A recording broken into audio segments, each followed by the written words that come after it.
और यहाँ पर भिन्नात्मक संख्याओं का गुना एवं भाग है जो कक्षा 5 से संबंधित है। और गणित का नाम है गणित परिचय। जिस गणित का नाम है गणित परिचय कक्षा 5 से संबंधित है, उसी का चैप्टर लेके आया हूँ, भिन्नात्मक संख्याओं का गुना एवं भाग। तो मैं यहाँ पर देर न करते हुए पहला सवाल लेके चलता हूँ।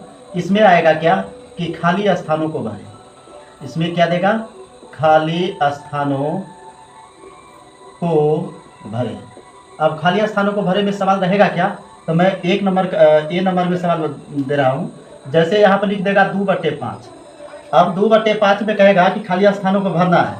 भरने में इसमें आपको कहेगा कि इसमें क्या कीजिए, अंश बताइए और दूसरा हर बताइए क्या होगा। एक तो अंश मांग लेगा और दूसरा क्या कहेगा, हर बता दीजिए। तो मैं आप लोगों को क्लियर कर देता हूँ। कोई भी भिन्न होता है तो वह x/y के रूप में होता है, x/y के रूप में होता है। ऊपर वाला अंश होता है और नीचे वाला को क्या बोला जाता है, हर बोला जाता है। मैं पिछला वीडियो में भी आपको यह बताया हूँ। तो यहाँ पर ध्यान से देखिएगा, ऊपर वाला क्या होगा, अंश, नीचे वाला हर। तो इसमें खाली जगह दिया हुआ रहेगा। इसमें कह देगा अंश क्या है, डॉट डॉट लगा देगा, हर क्या है, डॉट डॉट लगा देगा। तो 2/5 में ऊपर वाला जब भी होता है तो अंश, यानी अंश हो जाएगा 2, और नीचे वाला जो होता है बट्टे के रूप में, इसको बोलते हैं हर, हर हो जाएगा आपका 5।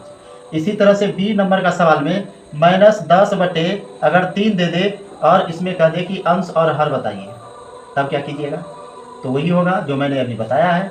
क्या बताया है कि ऊपर है -10 तो अंश हो जाएगा -10, नीचे है 3 तो हर हो जाएगा 3। यानी ऊपर वाला अंश, नीचे वाला हर, ऊपर वाला अंश, नीचे वाला हर होता है। कोई भी संख्या अगर भिन्न के रूप में लिखा होता है तो वह अंश बटे हर के रूप में ही होता है। जैसे कि यहाँ मान लीजिए 2 और बट्टे में 3 दे दे, इसमें कह देगा अंश बताइए क्या होगा। तो इसमें अंश तो ऊपर वाला 3 हो जाएगा, अगर हर कह देगा तो हर क्या हो जाएगा, नीचे वाला यानी 2 हो जाएगा। अब दूसरा नंबर का सवाल आएगा विषम भिन्न। क्या आएगा, विषम भिन्न। अब विषम भिन्न को कैसे बनाना है, तो विषम भिन्न में 1 नंबर में सवाल दिया रहेगा आपका 1(1/2 विषम भिन्न में बदले। इसको क्या देगा, विषम भिन्न में बदले। तो चलिए मैं बदल के बताता हूँ। 1(1/2 रहेगा तो क्या करना होगा विषम भिन्न में, तो मैं यहाँ फिर से बता देता हूँ। 1(1/2 का मतलब ये इससे पहले गुना करेगा, ठीक, और इससे गुना करने के बाद ये प्लस हो जाता है, यानी योग हो जाता है।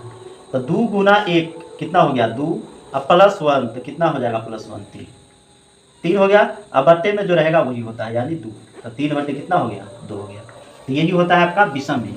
फिर से देखिए 1(1/2 है तो 2 × 1 2, और ऊपर जोड़िए 1 तो 3, यानी 3/2 के रूप में हो जाएगा। इसको अपने भाषा में बोलते हैं पूर्णांक तोड़ना। बी ऑप्शन में अगर दे दे 2(1/5 तब क्या कीजिएगा, पूर्णांक तोड़िए, नीचे वाले से ऊपर वाले गुना, 2 × 5 × 2 10 × 1 11, अब बट्टे में कितना है 5, तो यही हो जाएगा। चलिए सी में देखिए क्या है, 3(1/3 दिया है, तब इसको क्या करेंगे, 3 × 9 में 1 जोड़ेंगे 10 हो जाएगा, अब बट्टे में कितना हो जाएगा 3, यही हो जाएगा। अब तीसरा नंबर का सवाल में आएगा संयुक्त भिन्न। क्या कहेगा, संयुक्त भिन्न। संयुक्त भिन्न में बदले। संयुक्त भिन्न में बदलना है। ए नंबर का सवाल आपका रहेगा क्या कि 4/3 है तो क्या करेंगे संयुक्त भिन्न में, नीचे वाले से ऊपर वाले में भागा दीजिए, यानी 3 से भागा 4 में दे दीजिए। अब लगाइए कितना मर्तबे में लगेगा, तो 3 1 मर्तबे में लगेगा, 4 है तो 3 के 3 1 हो गया। अब इसको क्या करेंगे, हम पूर्णांक के रूप में बदलेंगे।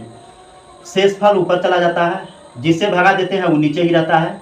बाकी बात बच गया क्या, देखिए यहाँ पे 1 3 तो आ गया, 1 और 3 तो आ गया, यहाँ क्या बच गया 1, इसी को लगा दीजिए यहाँ पे, यानी 3 × 1 3 और जोड़े 1 4, 4/3। इसको बोलते हैं क्या, संयुक्त भिन्न।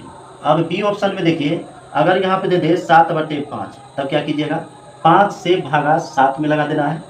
5 में भागा कितने से लगाइएगा, 7 में, तो 5 के 5, 7 में से 5 गया 2, अब भागा नहीं लगेगा, यानी शेष ऊपर चला जाता है, और जिससे भागा देते हैं वो नीचे आता है, और जो भागफल होता है वो यहाँ आ जाता है। कितना हो गया, 1(2/5 हो जाएगा। 1(2/5 कितना हो जाएगा, 5। अब अगला सी ऑप्शन में देखिए, अगर यहाँ 10/3 दे दे तब इसको कैसे बदलिएगा, तो इसका भी उपाय है कि 10 से, यानी 10 में 3 से भागा लगाइए, 3 × 9 माइनस होके 1 होगा। मैंने पहले बताया था शेष ऊपर आ जाएगा, जिससे भागा देंगे वो नीचे आ जाएगा, भागफल बगल में लगा दीजिएगा। तो कितना हो गया, 3(1/3 यही आपका आंसर हो जाएगा। एक सवाल और रहता है।